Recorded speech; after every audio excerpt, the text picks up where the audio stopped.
Onda tinggi te era tutti te in profunda sicura sonda. Onda tinggi te era tutti te in profunda sicura sonda.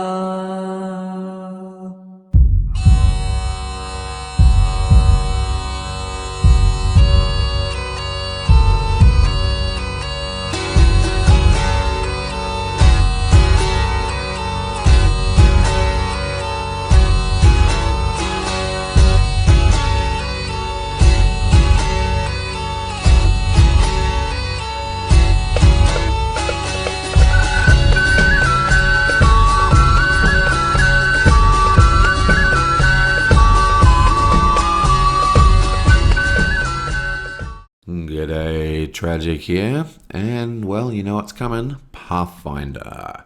So it's the second part of my Pathfinder progression series, which we haven't got very far on since this is literally the second quest in the introduction scenario. So this is the poisoned pill, which is the second of that first scenario, which means we only have access to cards B and C and P. They're the only cards in the pool. And also, because this is actually the third video I've done, but I only got up to the second turn in the last time I attempted the poison pill before I just gave up for some reason. I can't even remember why. So I'm just going to forget about that. I'm just starting the poison pill again.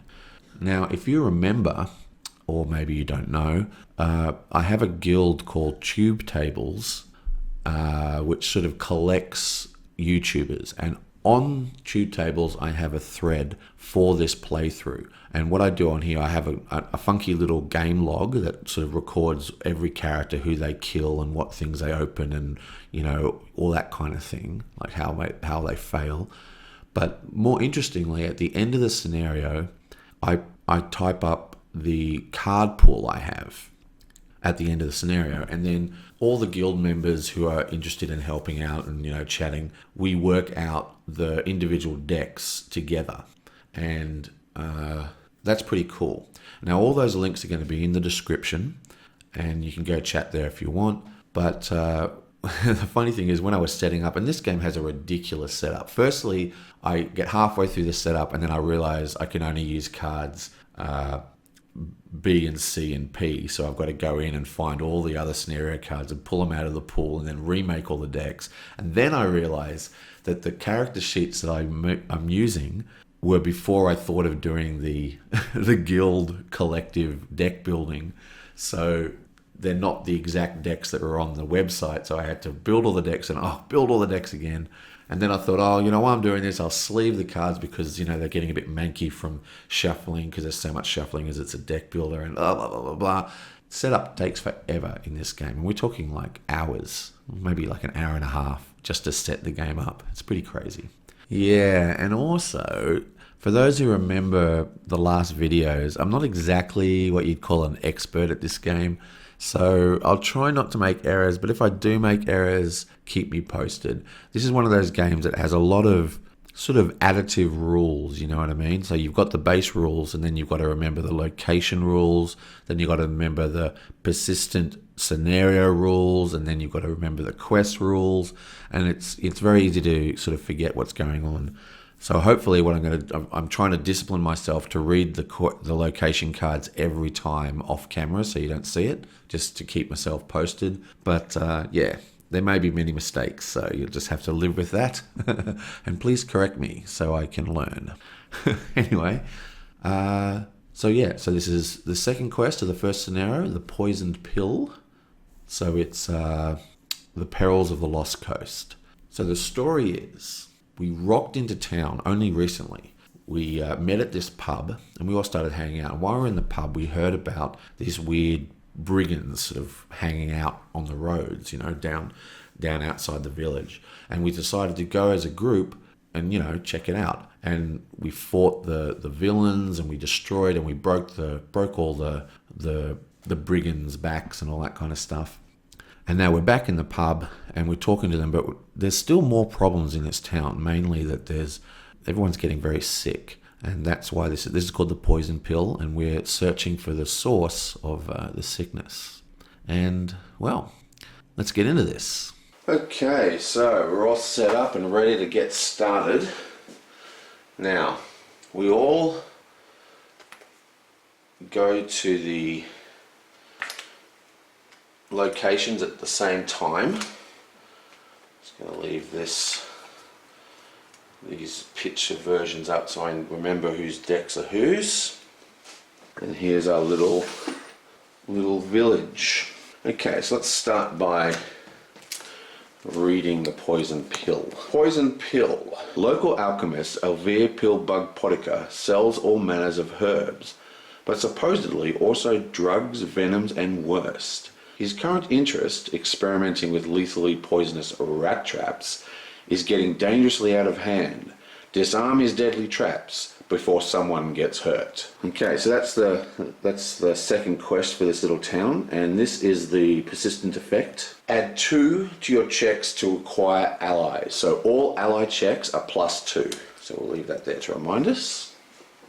And just to remind us what's going on, we are doing Perils of the Coast, and this is the second quest. Now I'm not going to bother reading this again, it's in the first video, but basically we came to town and there's a number of problems here which we are now going to fix.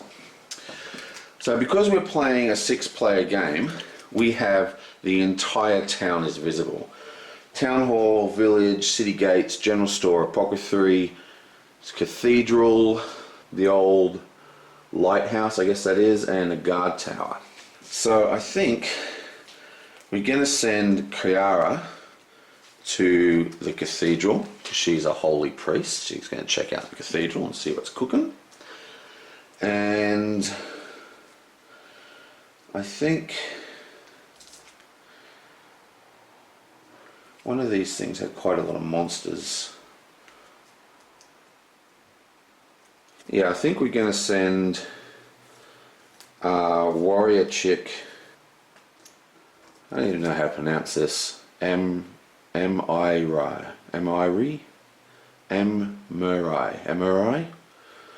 whatever. I'm sending her to the lighthouse. We've heard there's some monsters there. I'm going to send magic user to the apothecary.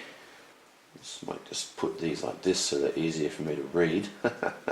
We're going to send Lin to the village house. Just twist these ones like that as well. Okay, we're just going to send Harsk to the general store. And okay, we're going to send him to the guardhouse. No, we're not.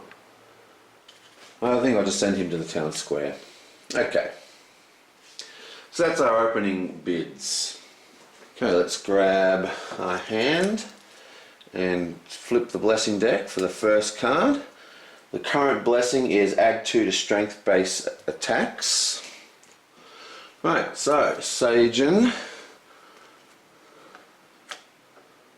And let's just see where she is. She's at the Standpoint Cathedral. Okay. The grandest building in town, Standpoint's new cathedral, is dedicated to the 6 deities worshipped by the town's founders. Abadar, Densana, Astrali, Goresh, Serena, and Shalen. I cannot stand doing fantasy names. Now, this is a kind of general thing. It's got 3 blessings, a couple of allies and stuff, but in general, not too much to worry about. At this location, if you defeat a monster, you may add a blessing from your discard pile back into your hand. That's pretty awesome. Which means that we can use blessings to kill monsters pretty freely here. When closing, nothing. When permanent close, nothing. So the only thing we really need to worry about here is the discard pile thing. And the first card is yoink. Okay, and we have a spell. Nice, inflict. This is a divine spell. That's perfect because she's a divine healer, and we need a wisdom divine of 6 to beat it. Okay, her wisdom is a 12-sided die, and she gets a +2. Okay, so We have a pretty good chance of getting this because it's a higher than 50-50. So I am going to just roll raw on this one, and let's go. Okay, 6, 7, 8. This goes into our hand. Boink. And that's nice. Nice inflict. Now, my cat's really annoying me. I forgot to zoom in. There you go. The point of having the square box is so I can zoom in like that. So she got the inflict, which is all very well and good. And she's going to use one blessing. Oh wait, she's going to use the Night Watchman to explore again. So this goes into her discard pile. And the next one is, yoink, Poison Trap. Nice. Okay, so this is basically the whole point of this. Check to defeat, dexterity, disable, and the powers. If you defeat, discard the top card of your deck. Then each character at this location must succeed at a Constitution or Fortitude 7 check or be dealt 1d4 minus 1 poison damage. If defeated, you may immediately attempt to close this location. And she doesn't have any, she's got a terrible dexterity of 4. She does not have disarm at all. So she has a 4 dice. And that's it. So if she discards another blessing, she discards a blessing, she's going to discard 2 blessings, and that's going to give her 2 extra dice. That gives her 3d4s, which theoretically should give us quite a high percentage chance to get a 5. Come on. Boom, and she gets 4, 5, 6, 7, which completes the task. Nice. And now she needs to do a poison damage, I think. If undefeated. If defeated, we can immediately close the location, which we're going to do. When closing, banish either a blessing or a Father Xantus. What we're going to do is, she's only going to use 1 blessing from her hand and keep this blessing. And then I'm going to discard a blessing from Hazak, whatever his name is. So he discarded a blessing to give her a die. She discarded 1 dice to give her 1 blessing to give her a die. And now she discards a blessing to close the cathedral. Boom, so she's discarded 2 blessings and a night watch. And just like that, the cathedral is closed. Bam. And now she is at the cathedral. But the interesting thing is, she is still at the cathedral, and the cathedral's closing event does say, when permanently closed, when you end your turn here, you may attempt a Wisdom 6 check to recharge a blessing from your discard pile. Her wisdom is a d12 plus 2. So, 5, 6, 7, that works. And she gets to recharge a blessing. Okay, and that's her turn. Done. Booyah! Awesome. Now it's Lynn's turn. Oop, it helps if I take the hand, not the deck. Let's advance that blessing deck. Non-combat intelligence check. Lynn is over here at the village house. Although a far cry from the mansions of wealthy nobles or the keeps of powerful lords, this cozy house has the look of a comfortable and reasonably well-kept home. Warm light pours from the windows, gilding the silhouettes of the occupants going about their lives inside, and a colourful bird feeder and wind chime give it a bit of personality. How cute. Now, what's this special abilities here? At this location, when attempting a check to acquire an ally, you may instead recharge a card to automatically require the ally. Well, that's very awesome.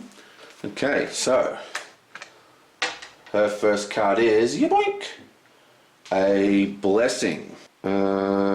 We do a strength 4 check or a divine 5 check.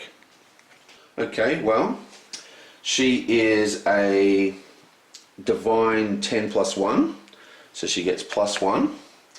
Plus we get to roll a d10 plus we reveal a crow. We reveal a crow, and that gives her an extra 1d4. So this should be very easy to get. We only need 5. 3, 4, 5. You only need to equal it. So that goes into our hand. This comes back into our hand because you only reveal it. And then discarded. And we've discarded a blessing, so whoop, next card. Oh, it's another trap. Well, there you go. Wow, this might be a short game.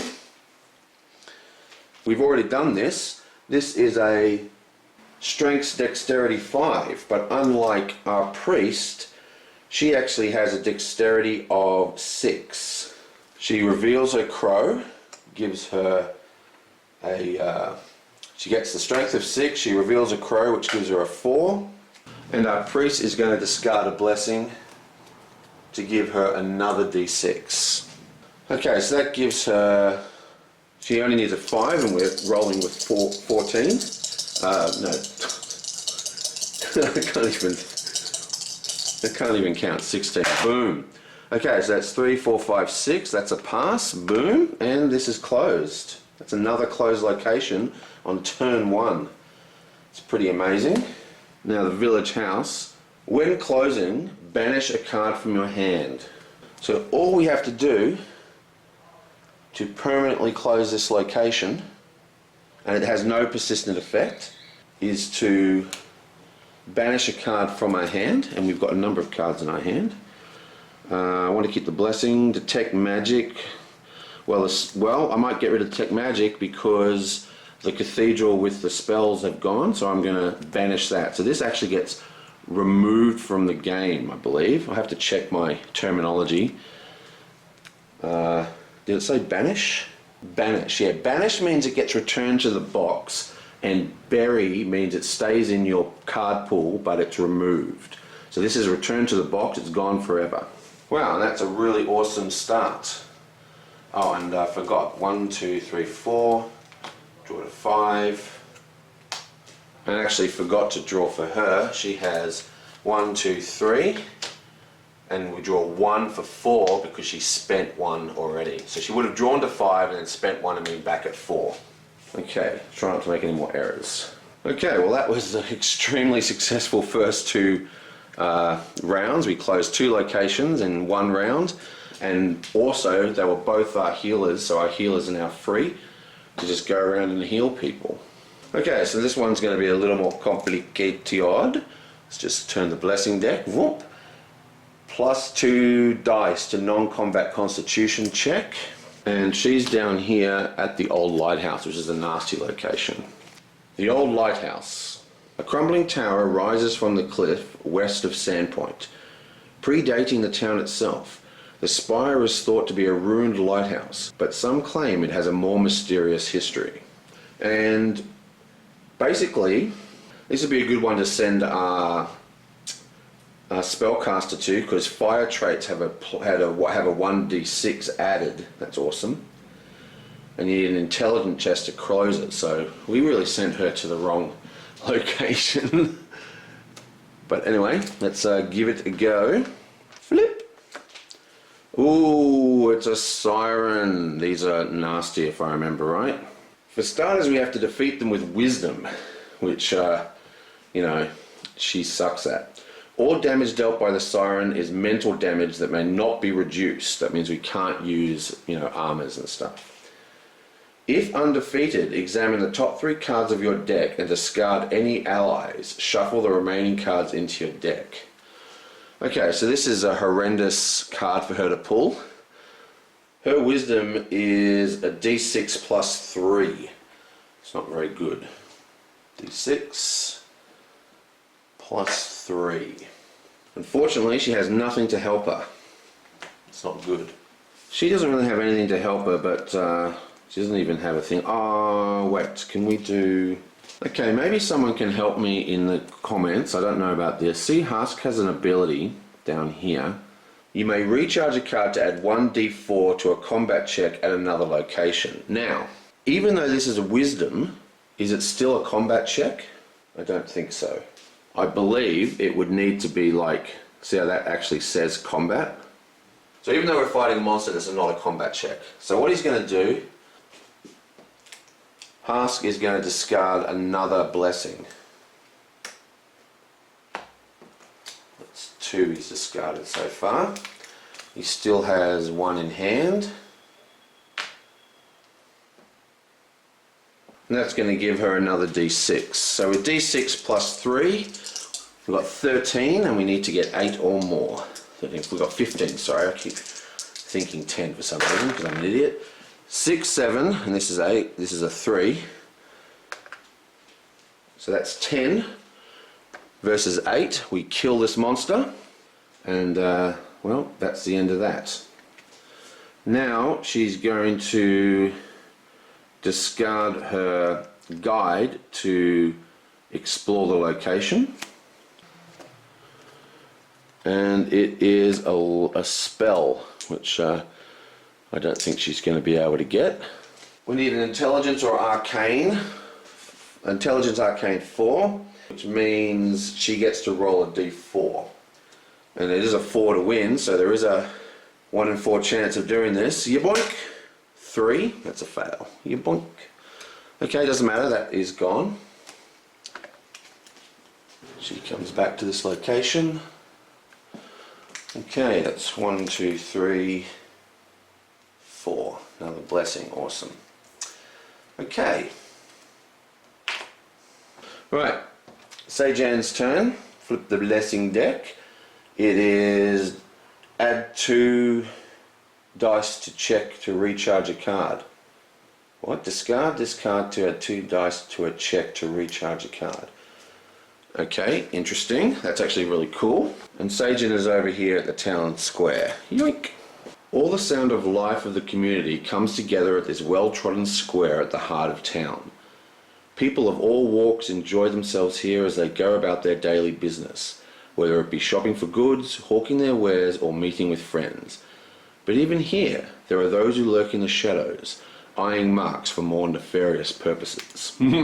Thieves! At this location, you may discard a card from your hand to explore during your turn. This card may not be recharged. So that's really awesome. That means he doesn't need to spend blessings to explore. Now he only has 4 cards to draw, you know what I mean? Which means it's very, very easy for him to just keep exploring without damaging himself too much. Ooh, and here's a big monster, Goblin Warrior. Ooh, it's another elite. Combat, 9 to defeat. If undefeated, bury 1 random item or weapon from your discard pile. Okay. Lucky he has no discard pile, so this is a good time to get this guy. Now he has some pretty powerful abilities. Namely, he can use blessings pretty much at will, and he has to only recharges them instead of discarding them. Defeat a henchman or villain. Don't need that. Blessing of the Gods, Blessing of the Gods. Crowbar. What's this do? That's just for a barrier. We don't really need this. Okay, so his hand doesn't really help us. So what we are going to do, first let's work out his dice pool. He's going to be using his dexterity, his hand-to-hand combat, which is a 10 plus 2. Stick it in the corner, maybe it won't get hit as much. So we need a 9 and we're fighting with 11, that's not very good. Trusty Dwarf is going to use his ability, which is recharge a card to add a d4. So from his hand, he's going to recharge 1 of his light crossbows. And that goes on the bottom of his deck.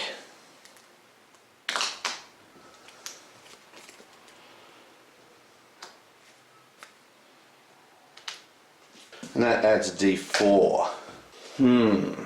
Sajan is going to use his blessing to add another d10. And that should all we need to do. Now because of his ability, we can recharge it instead of discarding it.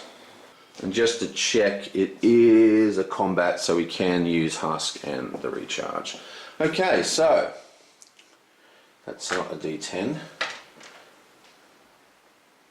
That's not a D10. Okay, so now I've got the right dice. 2 D10s and a D4 plus 2. We're looking for 9. Okay, so that's 24. We absolutely kick his brains in. Yeah, boink! Now, using the Town Hall's ability, we are going to discard a crowbar.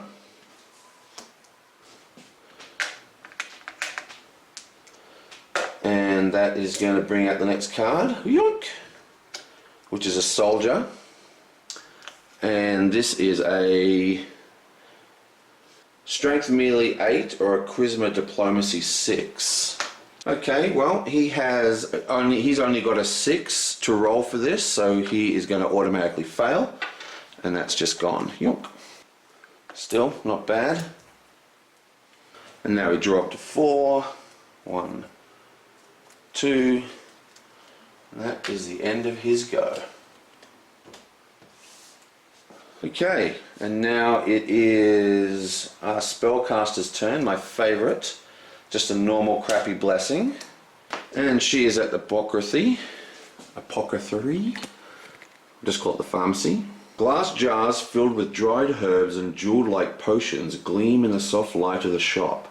While most are labelled, it's impossible to tell if some are healing tinctures or deadly poisons. Okay, so let's have a look at the location option here. At this location, if you did not explore this turn, after you reset your hand, you may shuffle the top 1d6 cards from your discard pile into your deck. Awesome, so you can go there for some healing. That's actually pretty cool. Except, unfortunately, in a 6-player game, it's just the time is so tight that you just don't have time to do stuff like that. Okay, let's see what we get. Yoink! Short sword. Okay, so it's a long sword, a strength melee 6, which she mega sucks at. She has a D4 for that. So she's just going to fail at that test straight away. If we look at her hand, 1, 2. We're going to take a blessing of the gods. I'm going to put these guys' discard piles over here, actually. So the next location is, yoink, Holy Light. It's wisdom or a divine 8. Now she's got pretty good wisdom, but her divine's not that good, as in non-existent. Wisdom 6. Okay, so I think we're just going to fail this as well. And she's got one more blessing, so let's do it. Out comes the card. Strength. Nice. This is a Intelligence, Arcane, Wisdom and Divine, so pretty much everything. Now her Arcane is off the charts if I remember correctly. So her Arcane is a D12 plus 2. What does this do anyway? Awesome, that's pretty cool. Okay, so this is a 50-50. This gives plus to her strength. Now that will give her a D4 plus 3. It doesn't really matter for her. We're just going to roll raw on this. I don't really care about using blessings. We've got to save our blessings for extra explorers to dig out all the bane, all the henchmen and the boss. Whoa! Oh, why am I rolling that? Let's do it correctly. This is a 2. 6, 7, 8. We get it anyway. Yonk. Goes into her hand, and 1, 2, 3, 4, 5.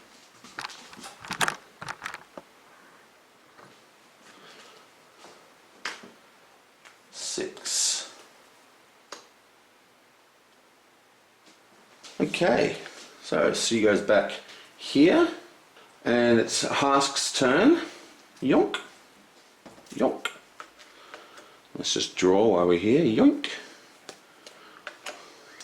So the next blessing out. Bam. And he's only got 2 cards because we've been spending his things so much. First, let's do the general store.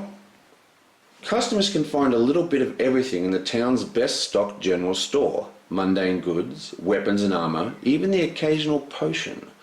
Aside from the wares, both common and extraordinary, the shop also serves as a gathering place for all sorts of town gossip, and the store's owner is among the best informed and connected folks around. Aha! Okay, what do you got for us? If you encounter anything other than an armour or an item, and we have encountered an item, you may explore again for free. So, unfortunately, that doesn't trigger, but we do have this Amulet of Mighty Fists, which is an awesome item. And that's all we need is Intelligence, Arcane, Wisdom, or Divine 4, which is pretty much everything. Okay, well that's not actually very easy for him. He only has a D6 for this. We're not going to pump it. It's a very good card, but like I said, we want to hold our blessings for actually exploring. 4, and it is a 4, which means we get it in our hand. Awesome. Yoink. And then we're going to spend this blessing to explore again. It's an ally, which means that we can explore again after this, because it's not... Oh, wait up, let me just check that. Is it the first? If you encounter, at this location, if you encounter anything other than an armor, an item, or a weapon, after the exploration, you explore again. Yeah, so we get to explore again, regardless, even though it was our second exploration. Okay, so this is an ally. We need Wisdom Survival 6. His survival is actually very, very good. Well, it's not very good. It's a D6 plus 2. Okay, we don't really care about this snake. I don't like snakes very much. Okay, yoink. 5, 6, 7. That is a win. Yoing. Back into our hand, matey. Then we get a free exploration at the general store. Yoink. Quarterstaff, which is strength melee 3. I think I need glasses. Okay, and he is a 6. He's a 6. So it's just he is going to reveal the Amulet of Mighty Fists, which he just received. Reveal this card to add 1d4 to the magic trait to your strength or melee combat. Oh, it's a combat check. That's not a combat check, so you may not play it on a weapon check. It says it right there. Okay, lucky I checked. Whatever, so all we get to roll is a d6 for his strength, and we only need a 3, so we might actually get this. 1, no, that's missing. So he gets a 1, and that's a fail. That might be one of our first fail rolls in the whole game. And he goes back to the general store, and that is it. I'll just quickly check. 1, 2, 3, 4, 5, 6. Yep. Boom. That is round 1 over and done with. That was pretty amazing. We actually closed 2 locations. We closed the cathedral and we closed the village house. And now we have both our healers are free to move around, which is pretty awesome. So, oops, I also forgot. 1, 2, 3. He draws 2, 5, 4, 5. Okay, well I think I did pretty well considering I haven't played this game for so long.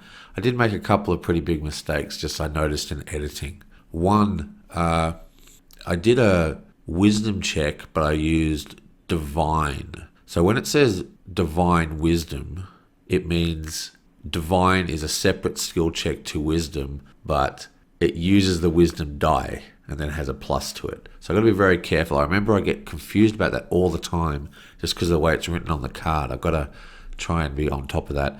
And also there's a persistent effect that gives us a bonus to acquiring allies, which I didn't use once in the whole round. So hopefully next game will go a bit smoother. I probably missed other things. Yeah, so I'll see you next time. Onda tinggi te era tuzi te in profunda sicura sonda. Onda tinggi te era tuzi te in profunda sicura sonda.